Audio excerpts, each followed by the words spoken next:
Ladies and gentlemen, we now present George Edwards in Dr. Jekyll and Mr. Hyde.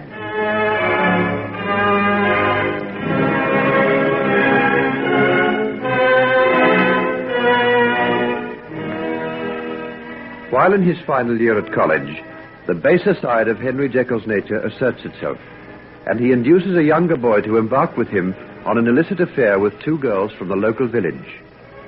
Henry escapes detection, but young Markham is caught and expelled. This ends in tragedy as Markham falls from a high tower during a scene of fierce recrimination between himself and Jekyll. Henry is sick with horror at the results of his deed, but safeguards himself from detection by getting rid of the girl who has been his companion in the escapade, sending her to London with the promise of joining her there later on. This he fails to do, and the unfortunate girl is driven to taking work at a very disreputable cafe in the lowest part of the city. Meanwhile, Henry's college days have come to an end, and we see him at home on his father's country estate. Well, my boy, have you thought how you'd like to spend your holidays? No, Father. It's been very pleasant down here. But don't you find it rather quiet? I thought perhaps you'd like to take a run up to London for a while.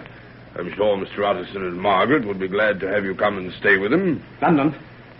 No, not London. But why? There are all sorts of things you could find to do there. You've been working very hard at college. Why not have a little relaxation, such as theaters and things? Margaret's getting to be quite a young lady about town now. I'm sure she could show you around. Margaret? How old is she now? 17, is it? 17 next month. Oh, she's a very lovely girl, Henry. Yes, very lovely. She came to the inter-college sports. I was the cause of quite a bit of envy from the other fellow. I'm sure she'll be disappointed if you don't go and stay at their place. Oh, please, Father. I don't know why, but, well, I feel I can't go to London just now. The place depresses me. It's so vast, so full of human beings struggling and jostling one another. Well, it seems to chill me somehow. There's so much suffering there. So much unhappiness. But you don't want to let these things get you down. Of course there's suffering and unhappiness and poverty and want. There always will be as long as human nature remains what it is. That's it. Human nature. The noble and the base, the ugly and the beautiful. Oh, if only we could change it all. My dear boy, you're not going to try and grapple with the universe, are you? Is this why you're going to take a course in science as well as medicine when you go to the university? Oh, no, I don't flatter myself that much. Science attracts me because of the enormous, undreamed-of possibilities it has. Possibilities, yes. But what kind? Everybody knows a lot of good has been done by science, but we owe the implements of modern war to the chemists working in the laboratories, no less than we do the most enlightened discoveries of our age. Oh, that's because we don't know enough.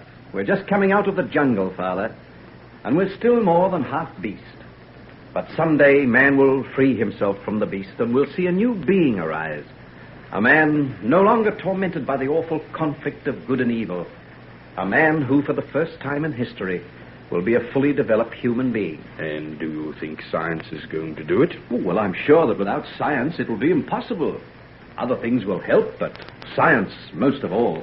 These are very serious thoughts for a man as young as you, Henry. What made you turn to them? Oh, disgust at myself, principally. What?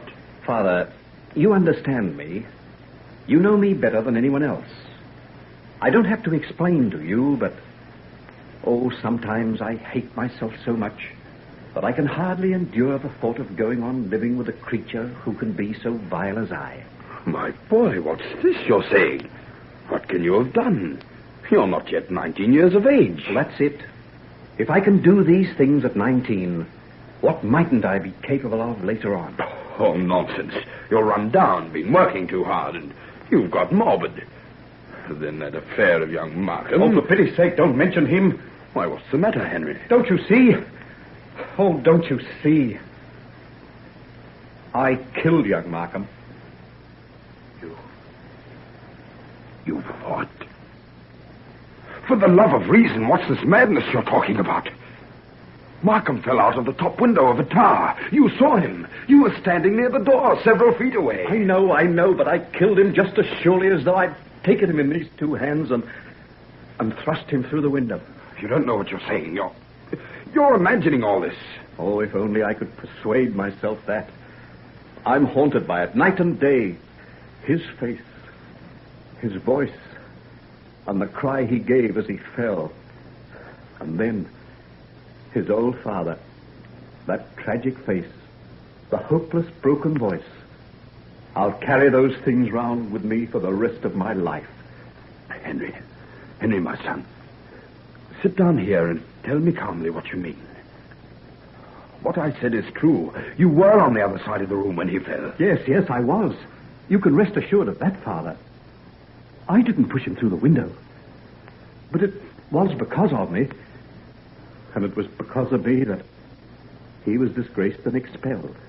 Young Markham expelled? Yes, they hushed it up. But that's the reason he was in the tower room. He was more or less under detention. I can't believe it. What did he do? The things I told him to do. The things I took a hellish delight in watching him do. Oh, Father, what in heaven's name comes over me at times? Why did I want to destroy young Markham? Why did I urge him to respond to all the baser things in his nature and delight in seeing him turn into a kind of beast? Henry, what's this you're telling me? Oh, the truth, Father, the truth. And there was a girl called Hetty. And this girl, this Hetty? Well, after the trouble about Markham, I got into a panic. I persuaded her to go away to London. And that's where she is now? Oh, I suppose so. I promised to write to her, to send her money. I didn't either. I see. So that's why I can't endure the thought of going there. I had some inquiries made. She's gone from her old address. No one knows where she is. But she's somewhere in that great city. Alone, penniless. And I sent her there. Well, no doubt we can have it traced and do something for her if it worries you. But she'll find some way of looking after herself. That kind of person always does. But what kind of way? Henry, you two sitting here in the dark for? Why don't you light the lamp? Oh, please don't, Mother. No, not just yet. Why, dear, what's the matter with you? You sound quite upset. Well, there's nothing wrong. We've just been having a quiet talk together, that's all. The afternoon mail's just come and there's a letter from Margaret. She's wondering if you're coming up to London, Henry. No, I'm not. But... Henry's a little overstrung after all those hard weeks of work for his examinations, Marion. I was going to suggest that we might go up to Scotland for a week or two. Sir Roland has offered me his shooting box several times. How would you like that, Henry? Just the two of us? If you like. Oh, I'd like that.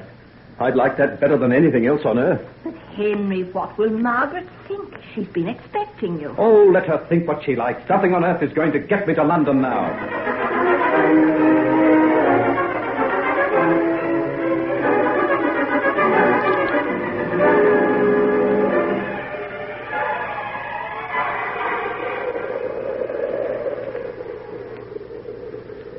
It's blowing a gale. Just as well we didn't go out fishing today, Henry, my boy. It's the worst of the coast round here. These storms blow up at a moment's notice. What's that group of people doing down there on the sand? Why, they're watching something. By Jove, I believe there's a boat out there. Can you see it? Where? Just beyond that line of rocks. It's in trouble with the looks of it. A fishing boat from the village, I suppose. Yes, you're right. Shall we go down? I don't suppose we can do anything to help, but one never knows. Well, here's a path down the side of the cliff. I'll go first. Mind you don't slip.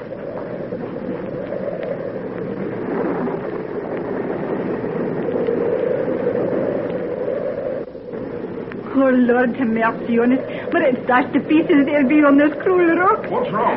The men out there in trouble? Aye, that they be. Jeannie's good man here and 2 others. They've been battling against the storm this last 2 hours now, and not a bit of head we can them make. Oh, it's gone, the sail's split. There's not a see them from the rocks. Aye, it's erected itself, it hasn't sunk. Hey, but look, it's heading for them rocks. The wind's catching it, and the waves are dashing over it every minute. Oh. And if you can see them, they're clear to their mast. Once you've got their rudder in his hand. Oh, this is horrible. Can't anything be done to save those men? No boat could live in that sea, Henry. They'll be on those rocks in another few moments. Oh, look. Why, they're on them now. We're dashed to pieces. The poor devils to die like that in sight of their very homes. Surely something can be done. Nothing short of a miracle will save those poor fellows now. Where are all the men? Can't someone take out a lifeline to them? There's naught but old ones and bairns in the village today. There's a young and he'll be all war. Oh, where's the lifeline? Have you got one long enough? Henry, what are you thinking of? Is that over by the boat shed? Aye, that's it. But you'll never think of swimming out in that sea. Oh, bring it down. Hurry, hurry. Henry, you can't. Yes, I can. I've swum in seas like this before. Send those women away. I'm going to strip off my clothes. No, Henry. Think what you're doing. You can't. You mustn't. Father, this is a thing I've got to do. If I stand by and let them drown, oh, Father, can't you understand? Yes, I think perhaps I do. God be with you, my son. God be with you.